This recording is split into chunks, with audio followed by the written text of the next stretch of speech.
Welcome to மது சமையல். இன்றைக்கி நம்ம காளானில் ஒரு டிஷ் பார்ப்போம். மஷ்ரூம் பெப்பர் ஃப்ரை, காளான் மிளகு வறுவல். ஃபஸ்ட்டு இந்த மாதிரி ஒரு இடிக்கிறதுல ஒரு டேபிள் ஸ்பூன் அளவுக்கு சோம்பு போட்டுக்கோங்க. அதுக்கப்புறம் ஒரு டேபிள் ஸ்பூன் அளவுக்கு மிளகு போட்டுக்கோங்க. இப்போது சோம்பையும் மிளகையும் இப்போ நம்ம இடிக்கலாம் ஒன்று ரெண்டாக. உங்களுக்கு இடிக்க கஷ்டமாக இருந்துச்சுன்னா நீங்கள் ட்ரையான மிக்சி ஜாரில் கூட போட்டு நீங்கள் சுற்ற விடலாம். இப்போ பாருங்கள், மிளகு சோம்பு ஒன்று ரெண்டாக நான் இடித்து வச்சுட்டேன். இப்போ அடுத்து சின்ன பீஸ் இஞ்சியும் ஒரு 5-6 பூண்டும் நம்ம சேர்த்துருக்கோம். இதையும் நம்ம ஒன்று ரெண்டாக இடிச்சுக்கலாம். இப்போ இஞ்சி பூண்டையும் நம்ம இடித்து வச்சாச்சு. இப்போ நம்ம செய்ய ஸ்டார்ட் பண்ணிடலாம். காளான் மிளகு வறுவலை நம்ம மண் சட்டியில் செய்யலாம். இப்போ இந்த சட்டி நல்லா காயிடும். அதுக்கப்புறம் நம்ம ஆயில் சேர்க்கலாம். ஒரு 2 டேபிள் ஸ்பூன் அளவுக்கு எண்ணெய் ஊற்றியாச்சு. எண்ணெய் காஞ்சதுக்கப்புறம் ஒரு 2 மீடியம் சைஸ் பெரிய வெங்காயம் தின்னாக ஸ்லைஸ் பண்ணதும், ஃப்ளேவருக்காக ஒரே ஒரு பச்சை மிளகா கட் பண்ணி போட்டிருக்கேன். அப்புறம் ஒரு 2 கொத்து கருவேப்பிலை. மிளகு சேர்க்குறனால கருவேப்பிலை நீங்கள் சேர்த்திங்கன்னா ரெண்டோட காம்பினேஷனும் நல்லாயிருக்கும். மிளகும் கருவேப்பிலையோட காம்பினேஷன் நல்லாயிருக்கும். வாசனை நல்லா வரும். இப்போ நம்ம இதை நல்லா வதக்கலாம். வெங்காயம் ஈஸியாக வதங்கிறதுக்கு கொஞ்சமாக நான் சால்ட் போட்டிருக்கேன். வெங்காயம் ஓரளவு வதங்கிட்டு இருக்கிறப்பவே நம்ம இஞ்சி பூண்டு தட்டி வச்சுருக்கோம்ல, அது நம்ம சேர்த்துடலாம். பாருங்க, இஞ்சி பூண்டு விழுது நான் சேர்த்துட்டேன். இதோட பச்சை வாசனை போகிற வரைக்கும் வதக்கலாம். தூள் ஒரு 1/2 டீஸ்பூன் அளவுக்கு நான் சேர்த்துருக்கேன். இதையும் வதக்கலாம். பாருங்கள், ஒரே ஒரு சின்ன தக்காளி புளிப்புக்காக நான் சேர்த்துருக்கேன். வெங்காயம் தான் ஜாஸ்தியாக இருக்கும் இந்த வறுவலுக்கு.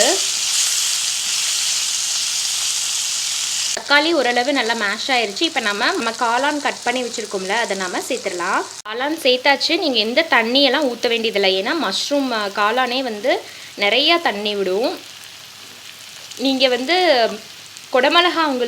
குடமிளகாய் உங்களுக்கு பிடிக்கும் அப்படின்னா நீங்கள் குடமிளகாயும் இது கூட சேர்க்கலாம்.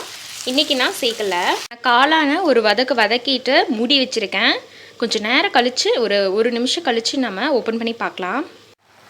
பாருங்கள், நம்ம தண்ணி சேர்க்காமலேயே இவ்வளோ தண்ணி வந்திருக்குன்னு. மஷ்ரூம் தண்ணி விட்டோன்னே நம்ம பொடி ஐட்டம் ஆட் பண்ண ஆரம்பிச்சிடலாம்.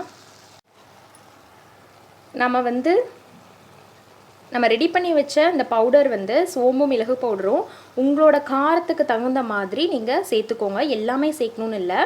ரொம்ப காரமாக பிடிக்கும்னா அதிகமாக சேர்த்துக்கோங்க, இல்லைன்னா கம்மியாக சேர்த்துக்கோங்க. இப்போ 1 டீஸ்பூன் அளவுக்கு மல்லித்தூளும் நான் சேர்த்துட்டேன். நல்லா மிக்ஸ் பண்ணி விடுங்க. அந்த சோம்பு பெப்பர் தூளில் நான் கொஞ்சம் தான் சேர்த்துருக்கேன். அதுக்கப்புறம் டேஸ்ட் பண்ணி பார்த்துட்டு வேணும்னா சேர்த்துக்கலாம். தேவையான அளவு உப்பு சேர்த்துக்கோங்க. நான் இப்போ உப்பு சேர்த்துட்டேன். நல்லா மிக்ஸ் பண்ணி விட்டுருக்கலாம். எனக்கு இப்போ நான் டேஸ்ட் பண்ணி பார்த்ததில் இன்னும் கூட கொஞ்சம் காரம் இருந்தால் நல்லா இருக்குன்னு தோணுச்சு. ஸோ நான் மிச்சம் இருக்கிற பவுடரும் நான் இப்போ சேர்க்க போகிறேன்.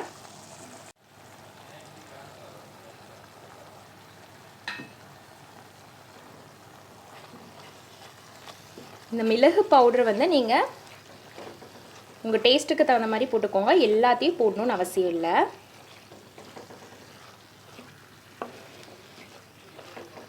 இப்போ நான் ஒரு 5 நிமிஷம் சிம்மில் வச்சு நான் க்ளோஸ் பண்ணி வைக்க போகிறேன். பாருங்கள், எண்ணெய் பிரிஞ்சு வர ஆரம்பிச்சிருச்சு. மஷ்ரூமும் நல்லா சாஃப்டாக வெந்துருச்சு. இப்போ நம்ம சர்வ் பண்ண வேண்டியது தான். நீங்கள் வெஜிடேரியன்ஸ் நீங்கள் இந்த மாதிரி செஞ்சுக்கலாம். இதே மாதிரியே நீங்கள் சோயா போட்டு செய்யலாம், காலிஃப்ளவர் போட்டு செய்யலாம். இதே நான் வெஜிடேரியன்ஸ் இதே மெத்தடில் சிக்கன் போட்டிங்கன்னா சிக்கன் பெப்பர் சிக்கன் ஆயிரும். மஷ்ரூம் பெப்பர் ஃப்ரை ரெடி ஆயிடுச்சு. இதை நீங்கள் சப்பாத்தி இல்லை ரைஸ், வெரைட்டி ரைஸ் கூட சைட் டிஷ்ஷாக அந்த மாதிரி நீங்கள் வச்சு சாப்பிடலாம். இதை நீங்கள் செஞ்சு பார்த்துட்டு எப்படி இருக்குன்னு கமெண்ட் சொல்லுங்கள். சேனலை மறக்காமல் சப்ஸ்கிரைப் பண்ணுங்கள். தேங்க்யூ.